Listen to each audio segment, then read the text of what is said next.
T'aidera. Ce mot, généralement, si tu le traduis en hébreu, ça veut dire une persévérance, une continuation, une continuité, perpétuité, constamment. T'aidera dans la Bible a été trouvé 2 fois, dans 2 versets. Et il se trouve dans l'histoire de Daniel, le prophète. En Daniel 6,16, alors que le roi donna l'ordre qu'on amena Daniel et qu'on le jeta dans la fosse aux lions, le roi prit la parole et dit à Daniel, « Puisse ton Dieu, que tu sers avec persévérance, t'aidera, te délivrer. » Et en Daniel 6,20, un peu plus loin, en s'approchant de la fosse, il appela Daniel d'une voix triste. Le roi prit la parole et dit à Daniel, « Daniel, serviteur du Dieu vivant, ton Dieu que tu sers avec persévérance t'aidera. A-t-il pu te délivrer des lions ?» Mets-moi en commentaire si tu connais la réponse ou si tu connais cette histoire. Revenons en arrière. Lorsque Daniel est adolescent, il est déporté à Babylone avec ses compagnons, avec ses amis, Ananias, Azarias et Misaël. C'est à cause de leur sagesse qu'ils ont gagné la confiance du roi de Babylone, Nabuchodonosor II. Daniel devient fonctionnaire de cour et interprète les songes du roi. Sa réputation lui permet de continuer son activité après la prise de Babylone par les Médès et les Perses en 539 avant l'ère chrétienne. Le roi de Mède, Darius, apprécie ses conseils perspicaces.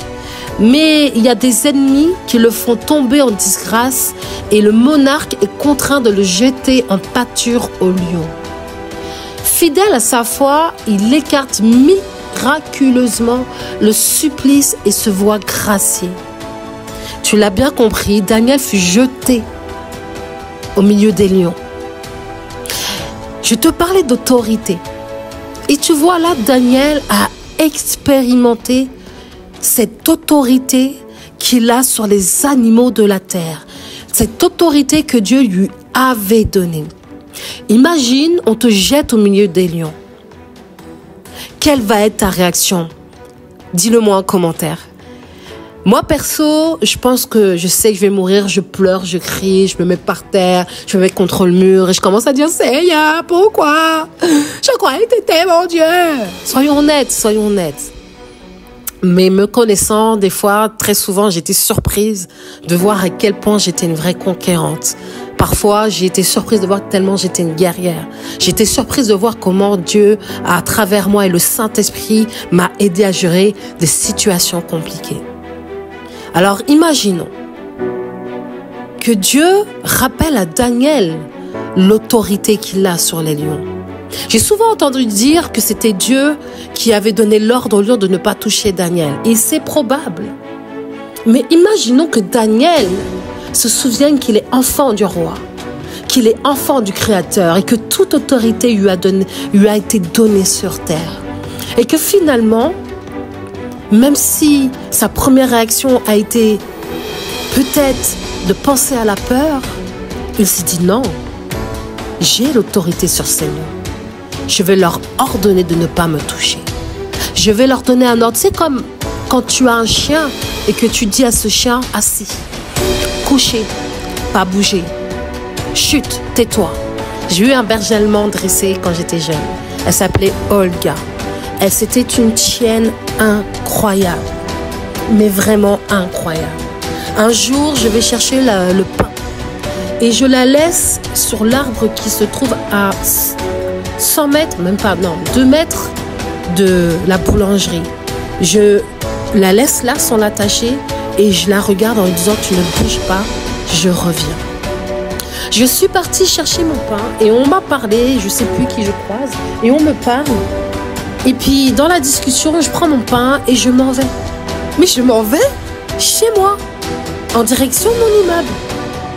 Et c'est seulement arrivé à l'intérieur du salon Et en posant la baguette dans la cuisine, que je me rends compte que j'ai oublié mon chien. Alors, effrayée, en mode, mais qu'est-ce qui t'a appris d'oublier ton chien? Je cours en mode, oh, j'espère qu'elle n'est pas partie, j'espère qu'on ne me l'a pas volé.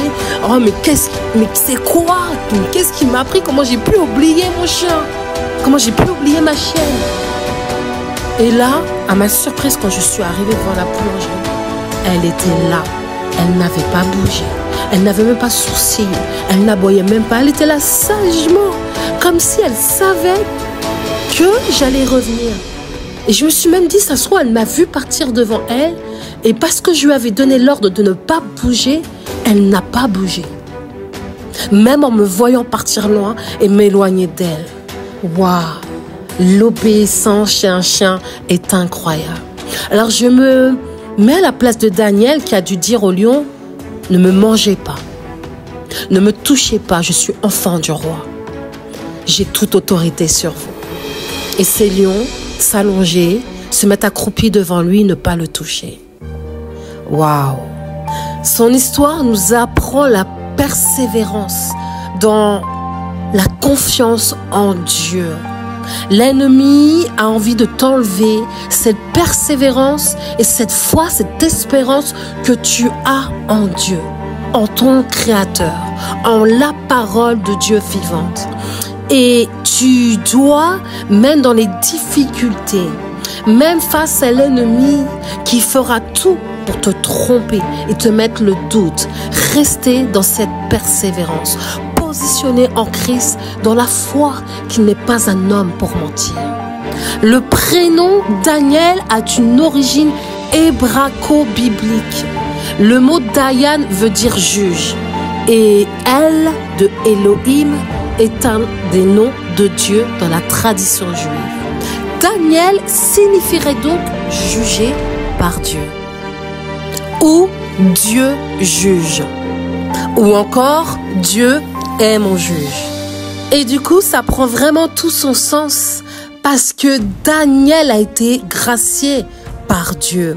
Les gens peuvent t'accuser d'avoir fait quelque chose de mal, mais à la finalité, c'est Dieu qui juge et pas l'homme. L'homme peut vouloir te donner une sentence parce qu'il peut être trompé par les gens qu'il a autour de lui.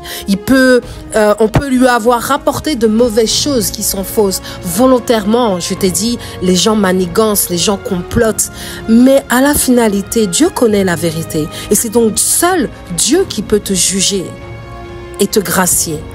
Regarde ce que le roi Nebuchadnezzar, le roi de Babylone, a fait avec Daniel et ses compagnons. Ils avaient fini leurs 3 années de formation. Ils allaient entrer au service du roi. Tu pourras voir ça en Daniel 1, de 1 à 6. Daniel, maintenant on connaît la signification de son prénom, et ses 3 compatriotes judains ont reçu de nouveaux noms. Nebuchadnezzar a décidé, et peut-être que c'était une pratique en Babylone, de donner un nouveau nom aux gens. Et Daniel est devenu Belshazzar, tandis que Anania, Mishaël et Azaria ont été appelés Shadrach, Meshach et Abednego. Les Babyloniens, si tu regardes bien cette histoire de changement de nom, on a l'impression que les Babyloniens ont probablement donné des noms sans aucun lien avec leurs racines hébraïques afin d'accélérer leur assimilation à la culture babylonienne. Il y a des choses, vraiment, des fois, tu peux voir la façon de Satan de fonctionner. Mais sache qu'on peut te changer ton prénom, mais ça n'enlève pas l'essence même, le sceau de Dieu sur ta vie. Daniel et ses amis se sont avérés être les meilleurs étudiants de ce groupe. Si bien qu'à l'issue de leur formation, ils sont rentrés au service du roi Nebuchadnezzar. Le premier pas de foi de Daniel a été son refus, partagé par ses amis, de manger la nourriture et de boire le vin servi à la table du roi, qu'il considérait comme souillé. Tu sais, je me dis que peut-être le roi Nebuchadnezzar s'est dit qu'en changeant le nom de ces gens, ils vont oublier leurs origines, ils vont oublier leurs racines et ils vont oublier leur Dieu. Ils vont oublier la parole, ils vont oublier qu'ils sont enfants de Dieu. Sauf que tu peux changer le prénom de quelqu'un, tu peux l'appeler et lui mettre une étiquette que Dieu ne lui a pas donnée. Mais si ce n'est pas Dieu qui a dit, ça n'a aucune puissance sur ta vie. Et donc changer le nom de ces gens n'a absolument pas enlevé leur valeur, n'a absolument pas enlevé leur croyance. Bien au contraire, ça a encore plus permis à Daniel et ses amis de se rendre compte où est-ce qu'ils étaient. Ils ont donc préféré devenir végétariens, manger des fruits et des légumes. Ils ont dû convaincre le roi que, regarde, si à la fin de cette histoire, on n'est pas en meilleure forme que les gens qui t'entourent, alors là, tu pourras peut-être nous forcer après si tu veux.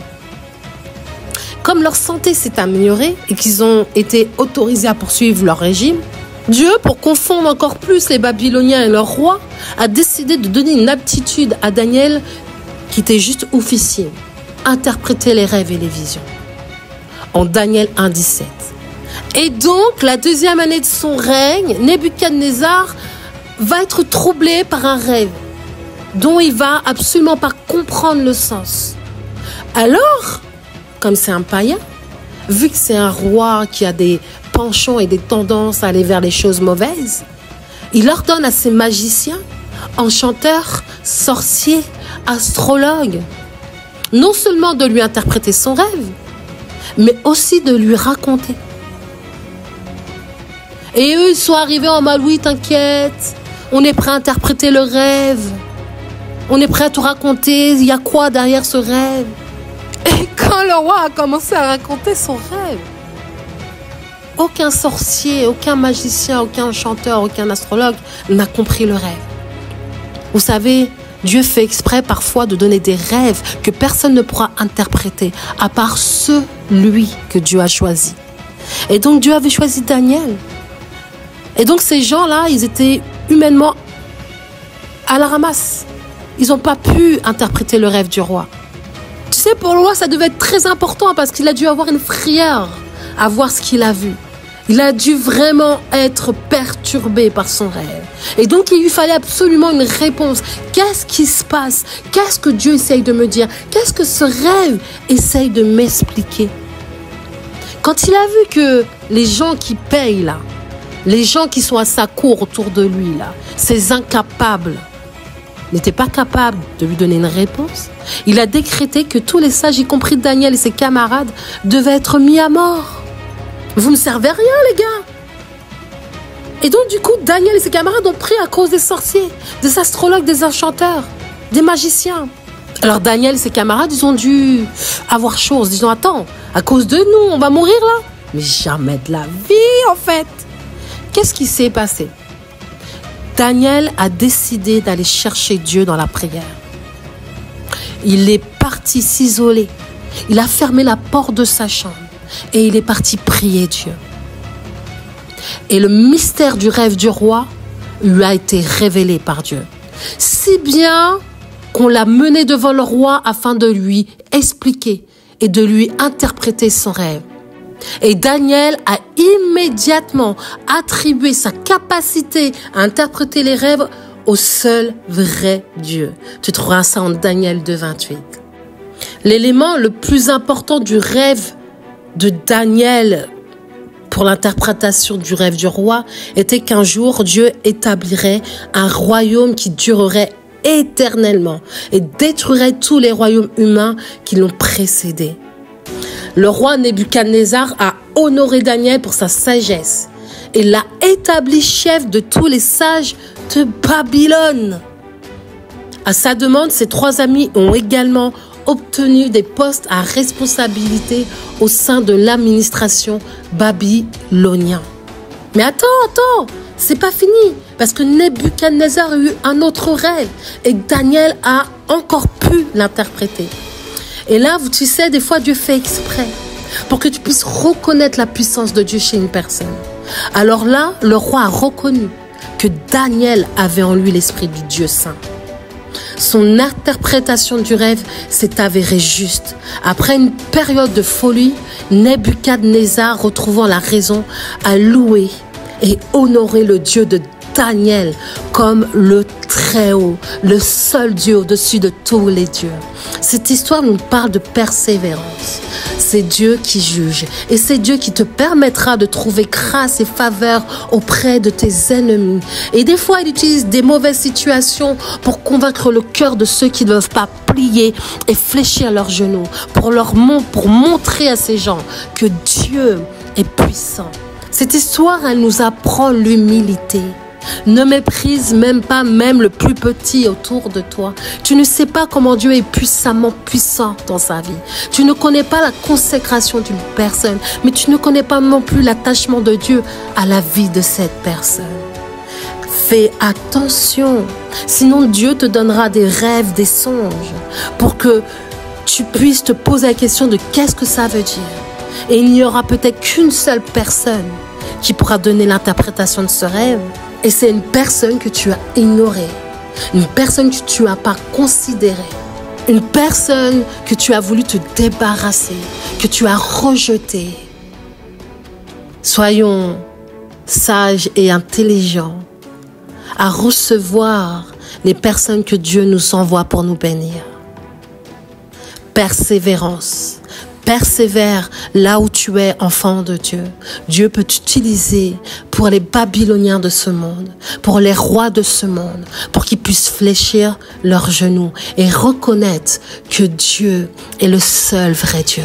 Et la vérité, c'est que Dieu peut même utiliser ta pauvreté pour confondre les sages de ce monde. Oui, pendant un temps, je suis pauvre, mais il y aura un moment où Dieu va faire en sorte que l'argent change de camp, que les finances changent de camp.